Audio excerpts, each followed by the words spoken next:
Could you realistically survive FNAF? That's the question that I'm gonna try to answer today. Now you might ask, why are you doing this video? Well, you see, I was curious. Because realistically, you only have one life. There's no learn from your mistakes. Once you get jump scared, it's over. But don't worry, I'm not gonna say something like just leave the place and run away. Let's just imagine that you actually have to work the night shift. Like you have no other choice. Now, funny part that you might have noticed, every night in the FNAF games is like 6 minutes long. Well, since you're actually working, you don't just expect to work 6 minutes long and go home safely, right? Oh no, you would have to work for 6 hours straight. At night, by the way. I just can't do it. I can't. I can already feel the sleep deprivation kicking in. Another little detail I noticed, the night guard sits in one place and does everything. He checks the cameras, but he also closes the doors. How? Oh no, my friend, that is not how it would work. You can't just close the doors while sitting in one place. Realistically, you would manually have to go to the door and close it. Also, you don't have the cameras on you. They would probably be on a monitor on the desk. So just to check the cameras, you would also have to go to the desk. So with all those things out of the way, we can start going through the games. So this is how it's gonna work. We're gonna go through each game, and I'm gonna tell you to which night I personally think you could survive. So let's start with Five Nights at Freddy's 1. I mean, there's only Chica and Bonnie, but still, one thing that I want to mention, why in the world are they that fast? Like, bro, they just literally teleport on the cameras. Wouldn't these metal behemoths be slower? Listen, for the fun of it, I'm just gonna ignore the fact that they have like 600 pounds, and we're gonna pretend like they're built different. And move that fast. But well, in this night, you just have to check the cameras. If someone comes, close the door until he leaves. I know it's kind of boring doing this for like 6 hours straight. But a fun fact, since this is real life, you don't have to stay in the office. Like, you could literally just leave and walk around. Now, where would you go? I have no idea. They pretty much go to every single room. I don't know, maybe go to the toilet and sit there until 6 a.m. Or maybe hide under the desk. Although, I wouldn't really risk it. Also, one thing that I want to mention is that Golden Freddy can appear. If he does appear for some kind of miracle, not really, more like a nightmare. What am I supposed to do? Normally, you would pull up the cameras and say goodbye. But if you don't remember, I already told you about the whole cameras thing. You don't actually have them on you. So you couldn't like flip them up. You would have to go to the monitor. So let's imagine this. He appears sitting right in front of you. Now what? You would somehow have to go through him to go to the cameras. Just thinking it this way is making my brain hurt. At that point, I would just like believe that he won't spawn. Night 2. This is the night where Foxy appears. And well, unfortunately, now you do have to stay in the office. Because you have to check him on the cameras so he doesn't leave. One more little problem to the night, but I still think you can do it. Right? Night 3. In this night, Freddy appears. So yeah, it becomes way more difficult because now you have to keep track of 4 animatronics alongside with Golden Freddy, which I'm not even gonna think about because if he appears, you're cooked. You might survive night 3, but they will just keep getting faster. So I would say you're surviving FNAF 1 until night 3. Maybe 4, but not 5. I'm sorry. Like, just imagine, you would have to perfectly use the cameras and doors to save power. And I don't think you could do it for 6 hours straight. Let's just be honest. 5 Nights at Freddy's 2. Here are twice the animatronics compared to FNAF 1. Interesting, but I'll give you this. Here, you don't actually need to move from your chair. You know, you can use the monitor with the cameras and your mask while sitting, so that's not really a problem. And well, for the vent light buttons, you can just use the flashlight instead. But won't that make the flashlight run out faster? Yes.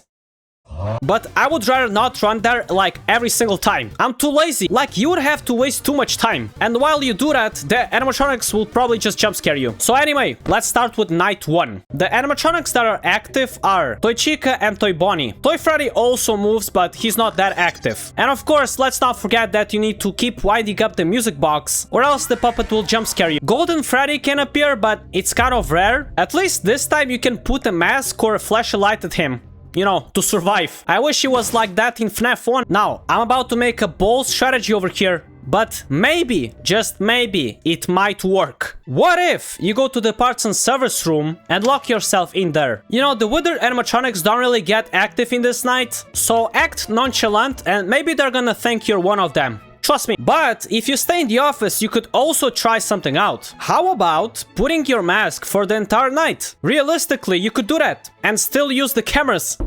That's just genius, bro. I know it's really hard to see, and you're probably gonna sweat a bucket worth of war, but you want to survive, right? Then that's a sacrifice you need to make. Now, I don't know if the animatronics would get suspicious of Freddy Fazbear scrolling through the cameras, but who knows? Maybe it will work. I guess if you never try, you'll never know. Hopefully it works, because there's no second chance. Night 2. Bumbleboy, Wither Foxy, and the Mangle become active in this night. Again, put on the mask for the entire night. Basically, this just protects you from like half of the animatronics in this game. The only thing you'll need to add is flashing the light when Wither Foxy or Mangle are in front of you, so they leave. At the end, don't forget about Marionette.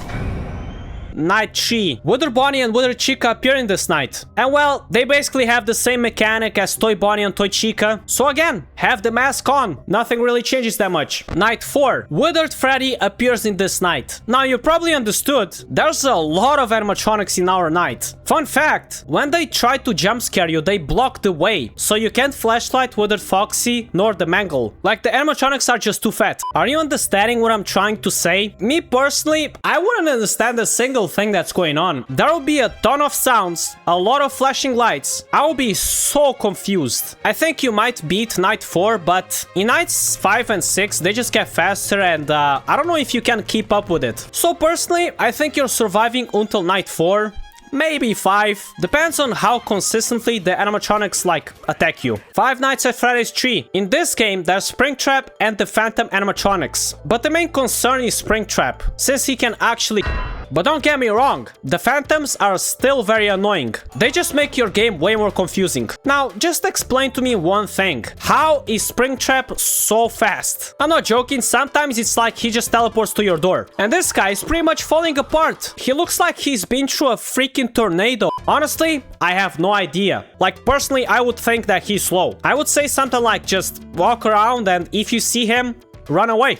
Which apparently is not gonna work. He's just gonna catch you. But even if you did try, remember that this guy is still human. Kind of. He has a brain, unlike the rest of the animatronics. And he is an experienced killer. So he would probably catch you off guard and get you after some time. So your best bet is probably to stay in the office and track him on the cameras. And avoid the Phantoms, of course. Also, you need to fix the systems if any of them go down. Well, honestly, in Night 1 and Night 2, you probably won't have any problems. Though you might get jump scared by the Phantoms sometimes, but I still think you can beat these nights pretty easily. Night 3, the beginning of the end. Now things change a bit here. I don't know why, but there's a really big difference between this night and the previous ones. Springtrap is faster, the Phantoms bombard you with more jump scares, so you have to fix your systems even more times. Like, by the time you fix your stuff, you're probably gonna lose Springtrap on the cameras. And there we go, he's at the door. I see you. But wait, it's not over. I still have an idea in this situation. You see that guitar in front of you? Pick it up and slam it into him. Maybe, just maybe, that will distract him, giving you the opportunity to run away for some time. Listen, I don't know, man. I just want to survive. If this strategy works and you actually make it to 6 AM, congratulations. Well, not really, because now you're in Night 4, which is even harder. I honestly don't know if you'll survive this one. If you do everything right, maybe, but still, in my opinion, I think you're surviving FNAF 3 maybe until Night 4. No more than that. I'm sorry. Five Nights at Freddy's 4. Now, I'm gonna be honest with you. How in the freaking world am I supposed to survive this? In FNAF 4, you have to be all ears all the time. Like, if you miss one sound because you are distracted, you're pretty much done for. Let's also not forget that you have to run quite a lot and make it in time to close the doors. Also, you need to check your bed sometimes, you know, to flashbang the Fraddles so they don't call the big guy. But anyway, let's get into the first night. Here, the animatronics are still not that active, so I think you're beating this one. Just make sure to be alert all the time. That's pretty much the only way you're surviving this. Before Night 2, you get the minigame Fun with Plush Trap. And well, what can I say? Patience is the key for success. If you successfully flash Plush Trap when he's near you, you get a generous 2-hour skip on your next night. And honestly, that's really good. Thank you, Plush Trap. I don't think anyone has ever said that. In Night 2, Nightmare Foxy becomes active. And now you have another problem. You have to also go to the closet. Now, I have an idea for this. It might not be a good one, but if you have a rope somewhere, maybe you can wrap it around, you know, the doorknobs. Okay, guys, I just noticed that there's no doorknobs. So yeah, we're just cooked. I don't think this is gonna work. Like, I think this guy's just gonna burst his way through. So I personally wouldn't try it. You just make him really angry, which is the thing that you definitely don't want to do with these guys. I think you can beat Night 2. But dude, this is like one of those FNAF games that I would never feel safe. Like, I would probably just be shaking all the time. And that's how I would meet my demise. But well, imagine we survive. You get to Night 3. Well, obviously, the animatronics get more active. You need to check the closet more times for Foxy. You need to go faster to the bed. Basically, from this point on, it just becomes like a marathon. You always need to be running, bro. At some point, you're probably just gonna become really tired of running so much. Just think about it. You need to go to 4 different spots and do this consistently. So unless you're Davy Goggins, you're gonna get tired. Because you would have to run for 6 hours. I think in FNAF 4, you're surviving until Night 3. Probably. Like, I'm not even certain of it. FNAF sister location. Well. It just keeps getting worse. Unlike the 4 previous games, there's pretty much no repetitive movements you need to do to actually beat the game. Here, every night is different. And let me tell you something. I personally don't even think I could beat most of these nights. Let's just take, for example, the Fun Times Freddy maintenance. I'm not gonna lie, I'll be absolutely terrified doing this. Like, just imagine trying to complete this task in real life, knowing that the slightest mistake will cost your life. And that's probably not even the worst night there is. Night 4, the spring lock suit. Realistically, this minigame would literally be impossible. Why? Well, you see, first of all, you need to stick out your arms out of the suit to even be able to wind the spring locks. And I think usually animatronic suits are really cramped. So good luck with that. But okay, let's just say that you somehow managed to do it. Well, then what? You need to wind up the spring locks. How are you gonna do it? With your bare hands? Like, I don't think I have a wrench or a screwdriver with me.